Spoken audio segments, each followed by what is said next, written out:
building a circular bioeconomy that feeds recycled material back into the economy and minimize the loss of resources will be an important step in introducing the world's food system to a sustainable path. What is bioeconomy?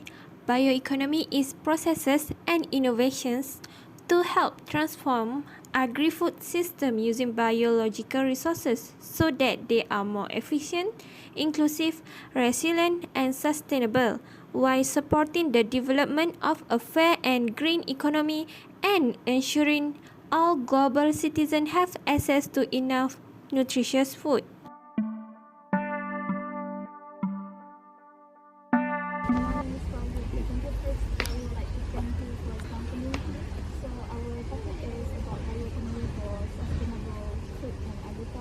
Okay. So we think that your company is suitable for the topic. So first, can you introduce yourself and what your company does? Hi, I'm Paul, and I'm one of the founding farmers of Green Streets. You are right now in one of Green Streets' outdoor urban farm in Tanah Jaya. Farm is about 6 months old, and we also have another indoor temperature control farm where we grow cold temperate vegetables. So what we are doing here is basically addressing a critical issue we have in our country, which is food security. What we are trying to do is to bridge the gap of organic and fresh food producers. We are bridging the gap so that it reaches the masses. Usually if you go to supermarkets or you go anywhere, organic food has this notion that alamak, organic food or expensive or mahal. It's in a different aisle to see any rich people eating. But in our case, we want to make it affordable. So what we preach is to make organic, fresh produce available and affordable to the masses, to everybody. Yeah. We noticed that you incorporate aquaponics in your company. Yeah. So can you give a brief introduction of aquaponics? Sure. So, in a general sense,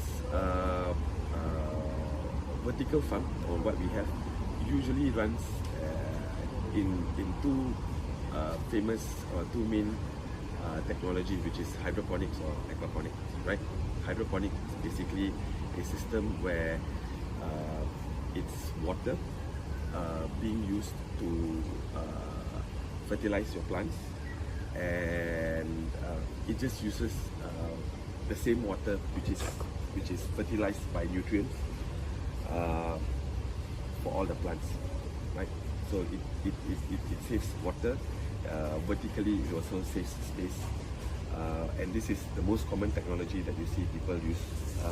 It's either whether it's a tower system or it's a NFT system. This is hydroponics. Second is aquaponics.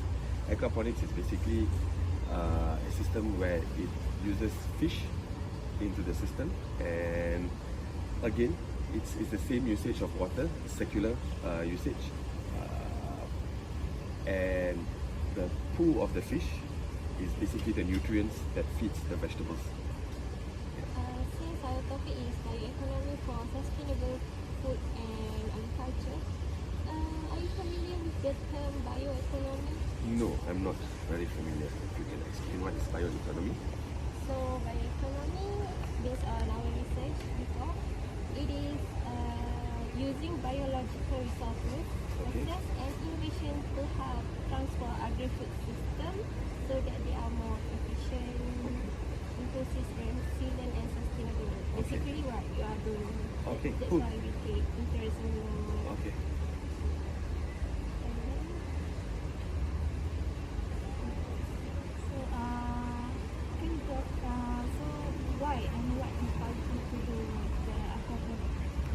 Oh, so basically, as you know, we import a lot of our food from overseas, and the reason being from what I've seen. So I'm a kampong boy. I grew up in a kampong, and growing up, you will see a lot of farmers growing vegetables. But in the past 10 years, farming is not a glamorous job anymore because people think that, oh, I cannot make a lot of money. Number two is actually hard work.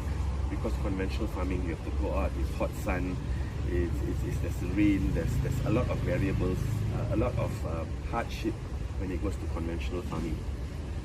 And if you look at data, our country is very, very self-reliant on producers from other countries. So one of my inspiration of doing this is basically to address food security. That means Malaysia should be able to produce enough food for ourselves. And looking that lesser and lesser people are going into farming, so I took the opportunity to actually study and read about it more, and to see how I can address the issue of food security, and how I can also address the issue of agriculture being glamorous. So what I'm trying to do is create a place so that even young graduates will find it interesting to come and work here, and thinking that farming is actually a cool job, I should come and work here because you get to learn a lot of things, you get to learn so you guys are talking about bioeconomy. There's also the agri-science part of things. There's also the food security management part of things. There's also malnutrition part of things. So there's a lot of different sub-interest when it comes to agri-tech. So yeah, that's the reason why I'm here. So bioeconomy emphasizes about business being environmentally safe and carbon friendly. Do you think your business is environmentally safe and carbon friendly? Yes, definitely. We try to eliminate all those factors that cause damage to the planet. For example, excessive usage of fertilizer, excessive usage of pesticides and herbicides, which kill your soil over a period of time. So when you can see in our system, it's a vertical system, it's aquaponics. Everything is used in a circular and a sustainable method. So we keep on using the same thing over and over again for the growth of our vegetables. Number one. Number two, the next stage that we are going to go in is, of course, to reduce the carbon footprint. We use sunlight. We use very minimal electricity, and our next phase will be going towards using solar. So the moment we go towards using solar, we can safely say that we will be almost close to zero or none, very, very minimal carbon footprint. The only carbon footprint would be how far your vegetable travels to go to your market. And in this case, when it comes to urban farming, what we hope is for people to actually come here and buy vegetables. So in other words, we grow everything here and we sell everything here. So yeah, that's part of our plan. So far, it has been operating for 6 months. We set up the farm 6 months ago, but we've been actively operating for the past 3 months.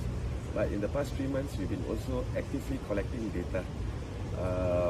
You don't see a lot of commercial aquaponic farms because there are also challenges of balancing the system, challenges of having certain kind of fish, challenges of growing the right kind of vegetables. So 3 months of collecting data, we probably need another few months more, but we are on the right track. So far, are they effective and is it scalable? For right now, our setup, 2 farms, we have about 5,000 square feet. We think it's scalable, but there are also a lot of variables, right? And again, we are still collecting data. I'll probably be able to give you guys a better, I can give you guys better data and better conclusion maybe in the next year. Yeah. How are the response from consumer? Will consumer interested in your business and be able to afford them? Yes, we have had a lot of keen interest by people when they see, wow, there's vegetable right here in our neighborhood. I can go and pluck my vegetables. So there's the whole excitement behind it. However, what we are trying to achieve is to create a marketplace where, we Malaysians, we like convenience. We want to go to one supermarket we want to go to a market and buy everything. We want to buy our dry goods, we want to buy our vegetables, we want to buy our fish, everything in one place. So that's the challenge, because right now people come here and they just get to buy vegetables and fish, but then they're like, hey Paul, do you sell like a chili powder, or do you sell like dried ikan bilis, do you sell onions? So what we are trying to achieve in the next 3 months is to create a marketplace, and we want to curate all our local food producers to come to us, and we want to give them space for all the local producers to come together and to actually sell their products. So we are sourcing out free-range eggs, free-range chicken, free-range goats, free-range produce, and kind of to also create awareness to the people that come and support local produce or local food producers. So what are other challenges and risks that you have facing with this class? Basically awareness, because to people, the moment you start telling people, hey, organic lah or urban farm, people automatically think it's expensive. So, and we are telling people it's not expensive, so that seems to be one of the main challenges, which is price. Number two, I would say, as I said, we are trying to create a marketplace, so people tend to come here and say, oh, you're only selling vegetables. But right now, we are also giving a lot of other value-added products like bread. So we have a bakery right now.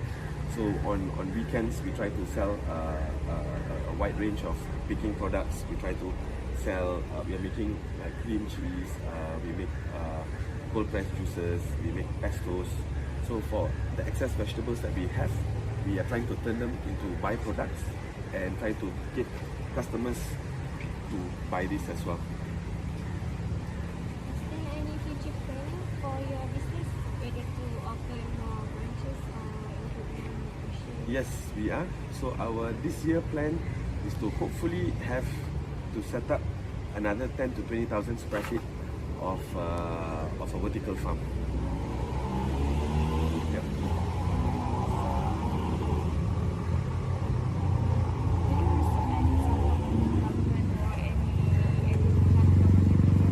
Yes, so the farm that you see right now is in collaboration of a smart partnership between MPPJ and Green Streets.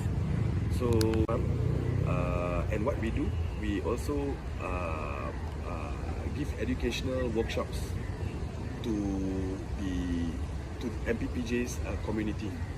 So you have, so what they do every once a month or a couple of months once, they get different community in PJ to come to us for like a 3 hours or a 5-hour workshop on waste management, workshop on how for you to plant your own plants at home, workshops on sustainability, workshops on permaculture. It's just workshops on this. So this smart partnership is basically MPPJ giving us land around PJ. So we set up small satellite farms like this so that we can get people to basically accessibility, right? So it's easy for people within 4-5 kilometers to get organic fresh vegetables.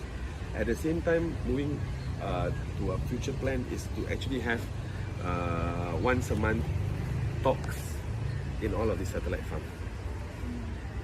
So that's the first government agency, MPPJ, and we hope moving on future. Right now, Ministry of Agriculture, the portfolio is also food security, right? So we hope that we get to have a discussion with the relevant government bodies to see that what we are doing is for the people, and we hope we can get some support from them. What do you say or comment about aquaponics in Malaysia?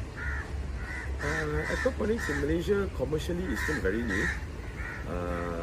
A lot of challenges, especially because freshwater fish in Malaysia may not be the most preferred fish.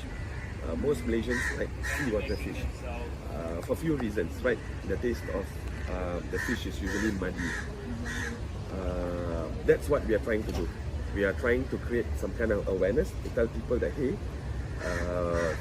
freshwater fish, which is grown in an aquaponic system, they are actually quite tasty because it's a running water system, so it's not stagnant water. The moment it's stagnant water, you have that muddy taste, right? So when it's not stagnant water, when it's running fresh water, it's actually as if you catch it from the river. So it has a different quality, different taste, and especially in an aquaponic system like ours, We actually feed our fish with vegetables. It's part of their diet. So to create this awareness that freshwater fish is really good, freshwater fish from aquaponic is even better. So that's our main challenge for aquaponics awareness here in Malaysia. So, can aquaponics actually contribute to the current agriculture in terms of yield and economy? Yes, they actually can. There are a lot of challenges, but we've met Jabatan Perikanan once, and they are willing to actually help us with it. So they will be the next agency that we approach. But aquaponics has actually a very big potential here in Malaysia because of the vegetables that we eat, because vegetables that you can grow with an aquaponic system. So it has very, very big potential. Yeah. That's all of our questions. So thank you for You are most welcome, guys. spending time with us today. Thank you. You're most welcome. Aquaponics is considered new and not common in Malaysia. We hope that in the future, aquaponics will be more successful in Malaysia and more people will be interested and show their support to aquaponics in order to achieve SDG.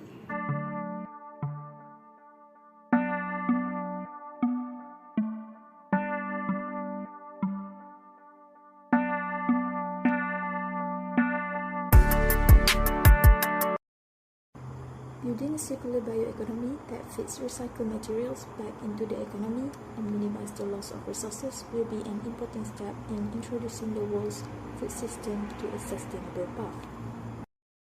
What is bioeconomy?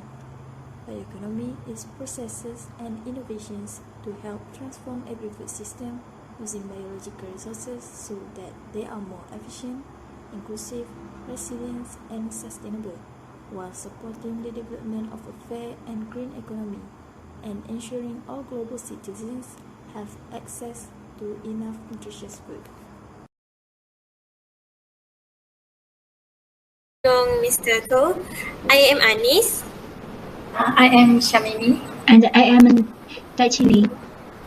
Thank you for your time to participate in our interview today. We are so glad and appreciate this opportunity. So this interview will be recorded for study and awareness purpose. And as we know, the topic for today is bioecology for sustainable food and agriculture. So without further ado, may I know your position at the company?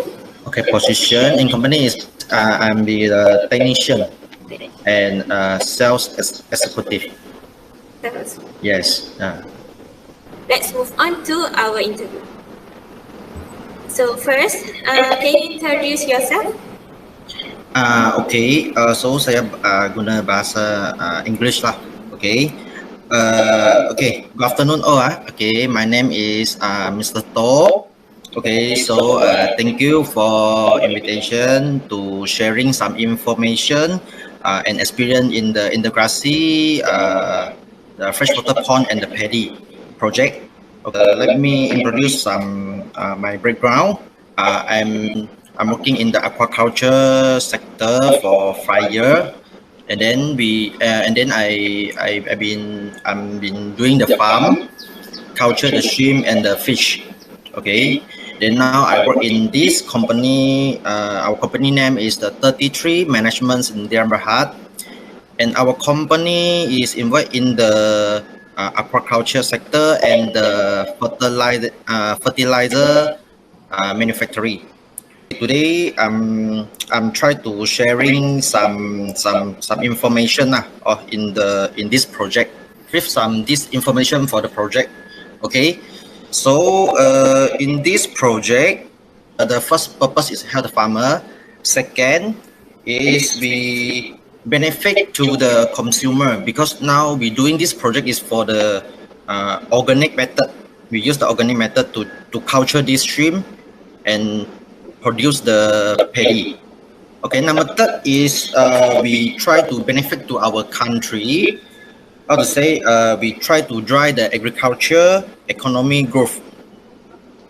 Okay, Okay, for how I say we benefit to farmer, the first we try to increase the income of the farmer because we do the comparison with the 1 hectare paddy field and allocate 30% for culture the prawn.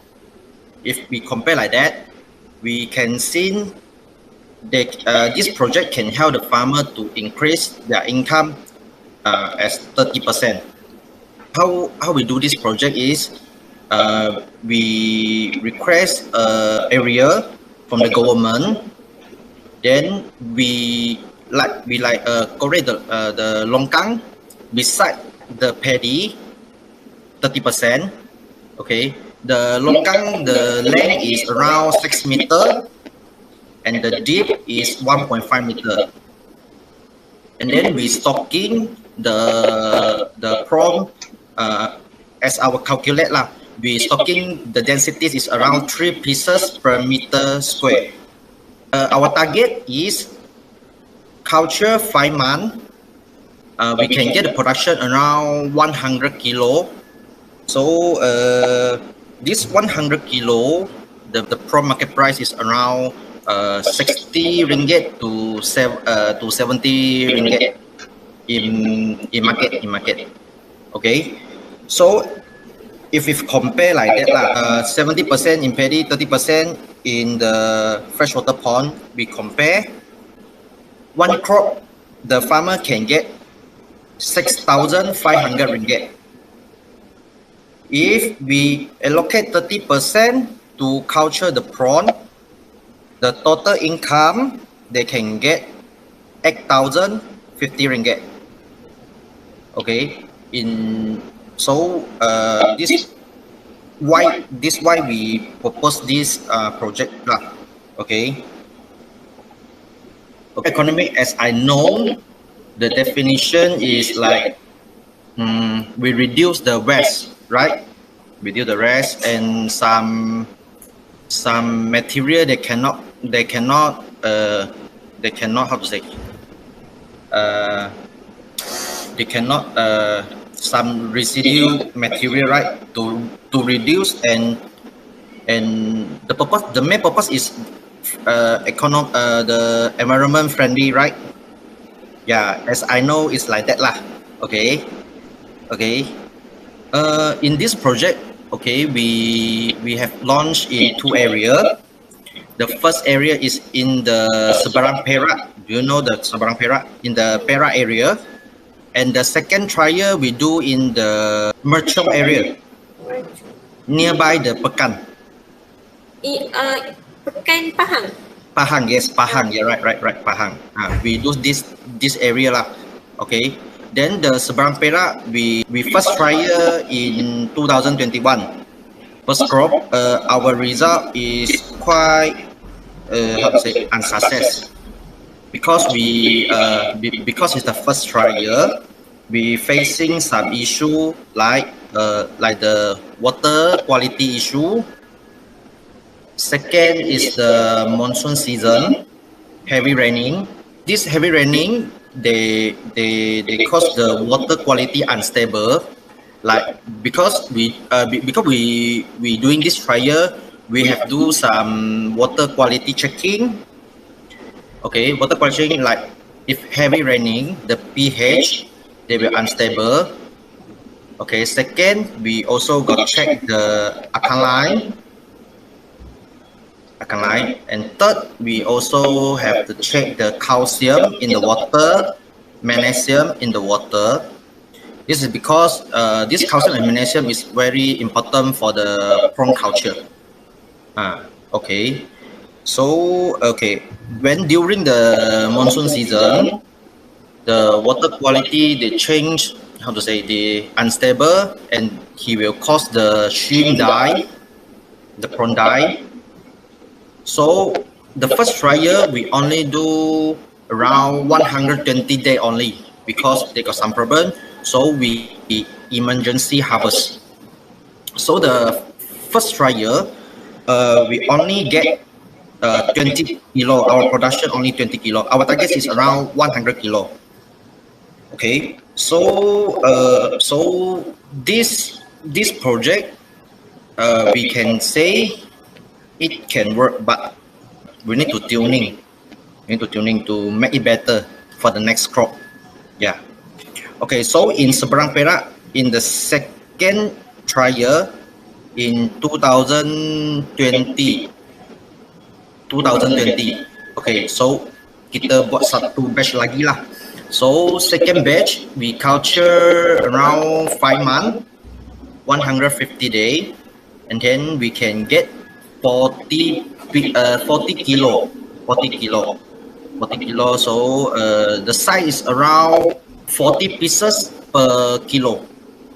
Second trial we also facing some problem. The first one is the area, because we pump the water from the outside. We don't have use any filter to avoid some fish during culture the shrimp. The fish like the patin, catfish, they're also inside the pond. Then they can eat our prawn. So that's the reason to cause our production low. But the second trial is better than the first trial. So we can see this project can work. Because we got production. The problem is how to improve, how to overcome the issue. If we settle this all issue, we can do better. We can do better. Okay, and then do better. Okay. And then in the Merchant area, our first trial is facing the monsoon season also, because that area, this October, November, December, that area will banjir, sana ada banjir. So shrimp will come out. So that we can say is also unsuccess lah. This project just now I mentioned, because they benefit to the farmer. The first one, benefit to the farmer. Second, benefit to the consumer, because this is organic. I think now the market got a portion people, they very care their health, so they will choose this product to consume. So this benefit to consumer. Number 3, just now I mentioned, is drive the agriculture economic growth lah. Because now in Malaysia, we need to do some innovation, right, in the agriculture sector. Okay, in this project, we never use any chemical. Because we do this project, we need to consider the paddy and the prawn, right? So the paddy sometimes we're facing some insect problem, can reduce the production of the paddy. This also a problem what we're facing. We got communicate with the agriculture specialists. Then we try to use probiotic to control the paddy issue. This method really can work lah, because when we apply this probiotic, we can see the insect was kurang. But compared with use chemical one in paddy, the result is quite efficient. Okay. So after we use probiotic, they also can help in our water. Like they can reduce the ammonia and can make the prawn more healthy, active. Do you use any organic fertilizer or no fertilizer at all? Yes, we got use the fertilizer also, but that one is the organic one. Organic, because we got one product we call Baja Salam. That one is all the organic one. When we apply the organic Baja, we also need apply carefully lah, because inside got the pond also. It's got arranged when how to apply the Baja and how much we need to apply. This one we need to consider, because if you over, they will cause your shrimp got problem.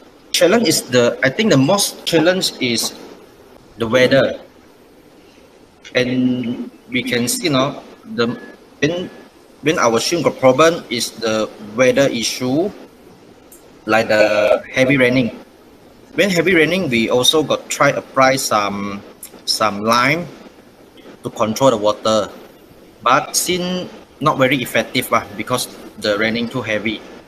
And the second is we facing fish issue outside fish, they come in, they eat our prawn. Third is water, because we cooperate with the paddy. Sometimes the outside water do not have enough to change. Sometimes our water got issue. We need to change water. Outside not water to change. And the reason I think when we have production, because the paddy is don't have any baga, right? Sometimes got people come to stolen our prawn also. Yes, this one also the problem lah. We want to overcome this issue is very hard because you know the paddy field is very big one. If we want to overcome this, we need to do the whole fencing. Okay, and technology. Okay, the innovation is, you know, the paddy now they got apply the chemical, right? In our project we did not use any chemical, or it's the organic one. And second, if we compare in aquaculture, you culture the shrimp need to use the paddle wheel, but in our project we did not use this one because we stocking low density, only 3 pieces per meter square, so we no need this cost. Yeah, but in commercial they must need this one because they high density. If they did not have the paddle wheel, the oxygen in the water will less. So the organic fertilizer is from your company too? Yes, correct. Yes. In this farm, we also have used the shrimp feed in the early area. Like before 3 months, we apply the shrimp feed because inside don't have anything to eat, so we apply the shrimp feed. After they harvest the paddy, and then we use some probiotic to let their root more soft, and then the prawn can up to consume it.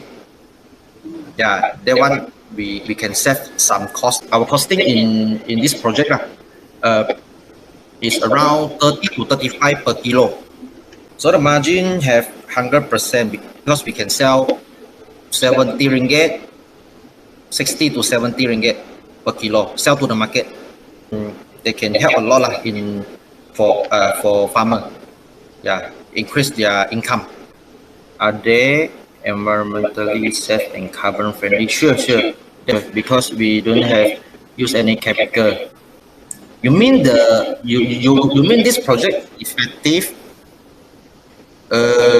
Currently, because we do 2 batch only, right? Then we can see our result got improvement. So if we continue do, I think will more better, more effective, because our data is quite less lah.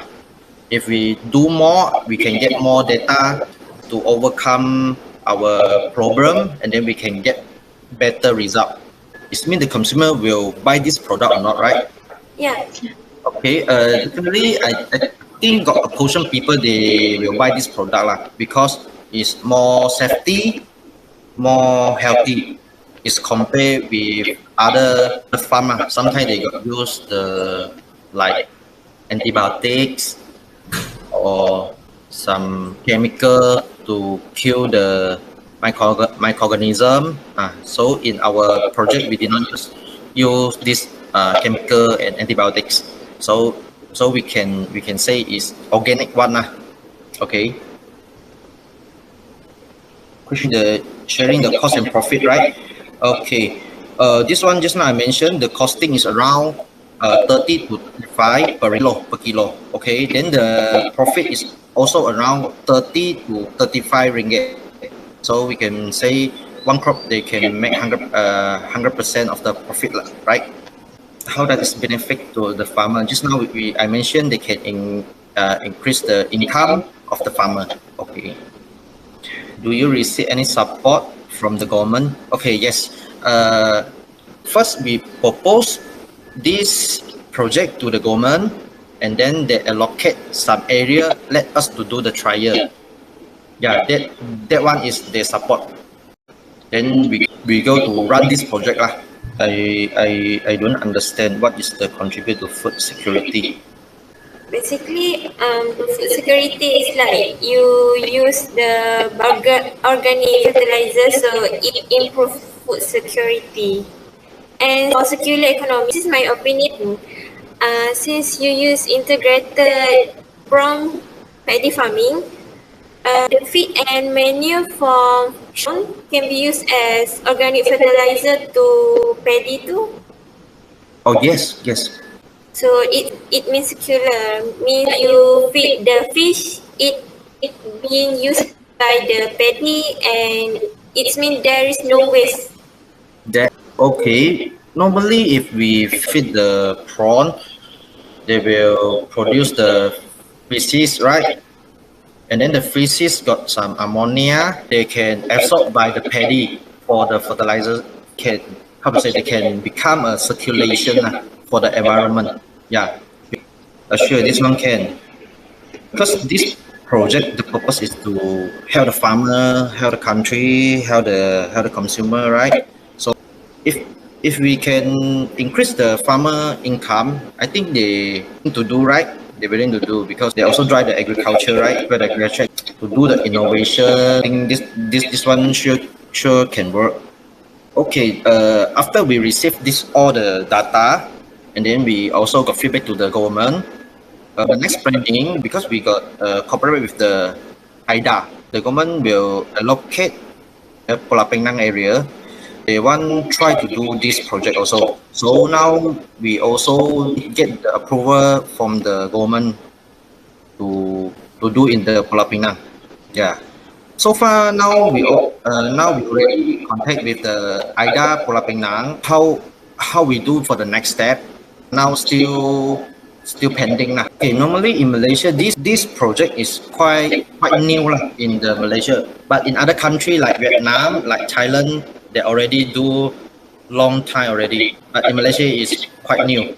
So this project is started only. I think if we do better, we can go more longer to help our country and our farmer. Yeah. So you are also inspired by other countries such as Thailand, Vietnam, Bangladesh, Indonesia. Yes. We got go there to visit them and bring it to Malaysia. Yeah, and bring their technology to Malaysia. Yeah. Okay. I think this question, if we do better the government support, and this project will be the trend in Malaysia. Yeah, but the first we need to get more data first to do more better first, and we cooperate with agri government, and then we can spray to whole Malaysia to help all the farmer. I think this will be a good trend lah. So far this project we seem their future is quite good lah. If we can do better and got a team and cooperate with the farmer, I think everybody willing to do. If everybody can accept this project, I think we can make it to go lah. Yes. Actually, I tried to reach out your company through email, but there is no reply. So I tried to contact the farmers, and that's how I get your number. Oh, you get from the Seberang Perak or the Merchong? Seberang Perak. Seberang Perak, yeah. Okay. We also got farm in nearby the Bagan Dato, you know Bagan Dato? Bagan Dato. We got a shrimp farm. Yeah, we also got the hatchery also, fish hatchery. Yes. If you free, you can come to visit us lah. Our farm, how to work, okay. I think there's no one want to ask any question, right? So I think we can end here. So we would like to thank you again, Mr. Tho, for joining us and by participating in this interview. We hope you can give your consent for us to share this video for our study and awareness purpose. And we also would like to wish that the project become more successful in the future, so many will be interested. That's it. Thank you. Okay. Thank you. Thank you very much for Thank you joining very much. us. Thank you. Okay.